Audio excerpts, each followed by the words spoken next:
Welcome to part 2 of Standard 4 of the Algebra 1 final review. We're going to deal with using the laws of exponents now. And so I have a sheet here that has some of those rules on it. And we're going to zoom in if I can on it. I want to review this little part first right here. The first rule says that a to the first is just a. In other words, if you take example, 3 to the first will equal 3, 4 to the first will equal 4, etc. Okay, but this one's a little new to us. A to the 0 equals 1. Now, here's some examples of what that means using numbers. 3 to the 0 power will equal 1. 4 to the 0 power will equal 1. So no matter what I put on there, including a, if a have a variable to 0, a to 0 will equal 1. Remember that, because that will save you some trouble on some of the problems, possibly. Okay, the first rule has to do with two things raised to the same exponent. Now this is kind of backwards to the way we would normally see it. I'm going to work it from this side to that side. For example, if I had 2x to the 4th, like this, and I had it all raised to a power of 3. Okay? What that would mean is that this 2 would get raised to a 3, and the x to the 4th would be raised to the 3. For simplicity right now, I'm just going to make this x to the 1st. So in other words, this would be 2 to the 3rd and x to the 3rd. Okay?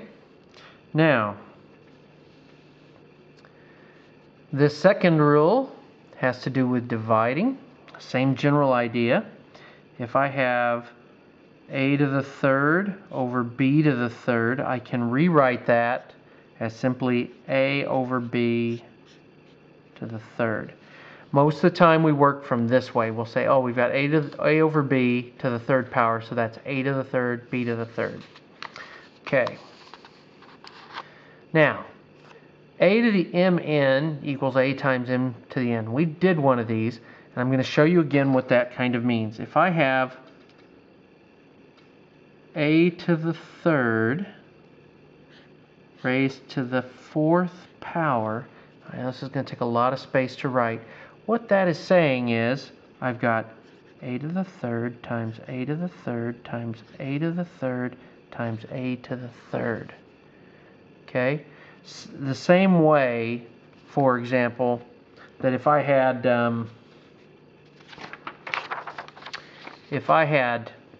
3 to the 5th, it would equal 3 times 3 times 3 times 3 times 3.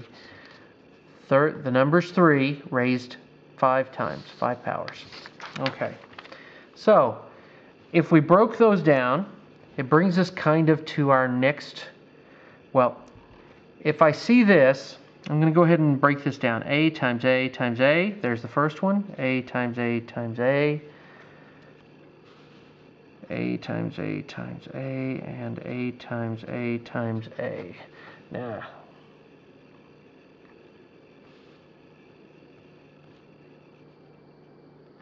I can see that when I've done it, here's my first a to the 3rd, 2nd, 3rd, and 4th, that there's a way to simplify this a little bit.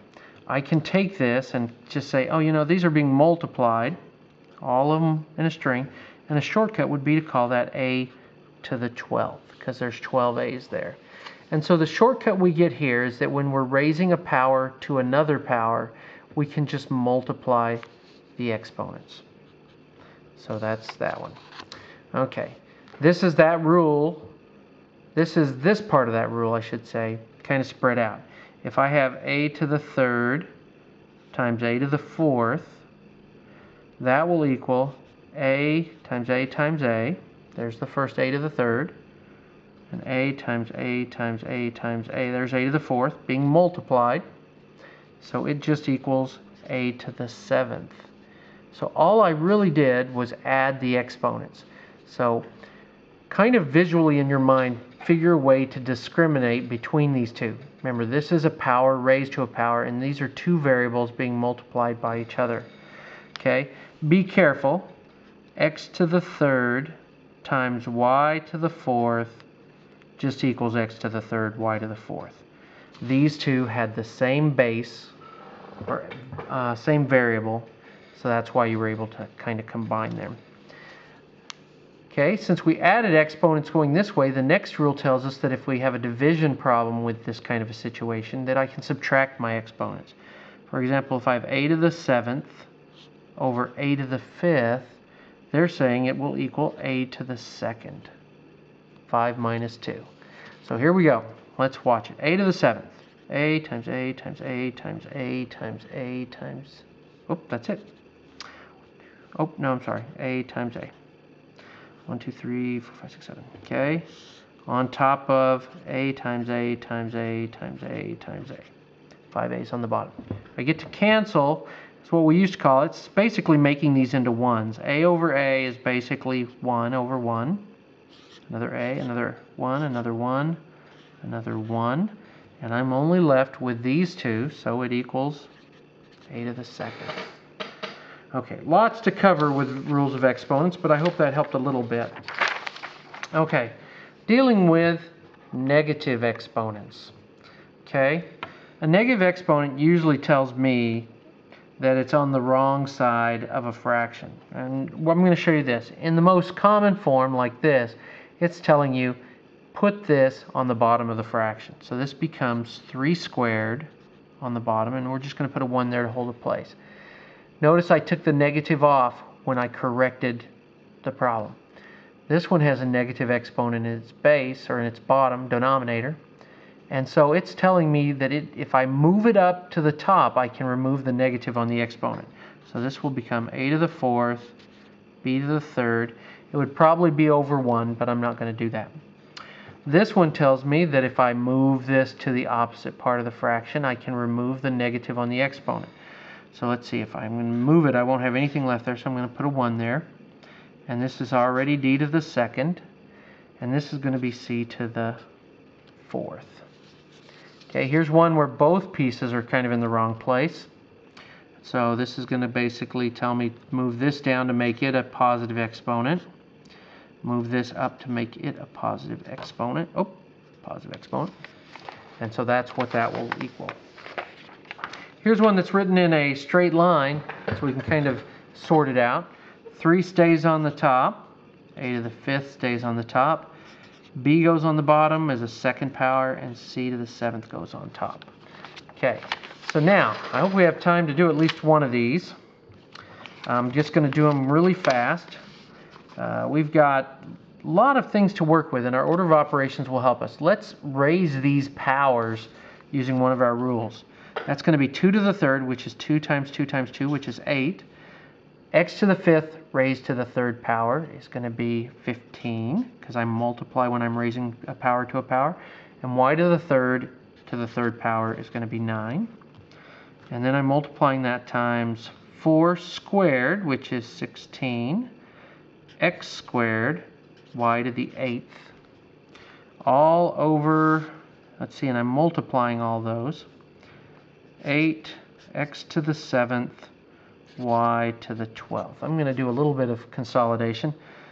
Let's see, I can cancel those.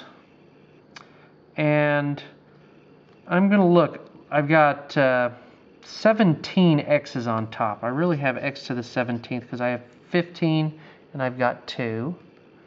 So that's x to the 17th. I've got y to the 17th over x to the 7th and y to the 12th. That'll make it a little easier if I do that. Let's see, because this is 15 plus 2. I'm not going to go any further, but you see how I kind of got that. I'm going to subtract these now. 17 minus 7, that's going to be x to the 10th. And 17 minus 12 is going to be y to the 5th. Now, one little piece here in the last few seconds. What happens if I have, for example, x to the 8th over x to the 12th? That is going to take me, if I subtract those, I get x to the negative 4, which I know is going to be 1 over x to the 4th. Okay. Another way of thinking of it, if I cancel out 8 x's on the top and 12 multiplied x's on the bottom, I'm going to be left with 4, and they're going to be on the bottom. Anyway, we'll do one little piece of this to finish it off.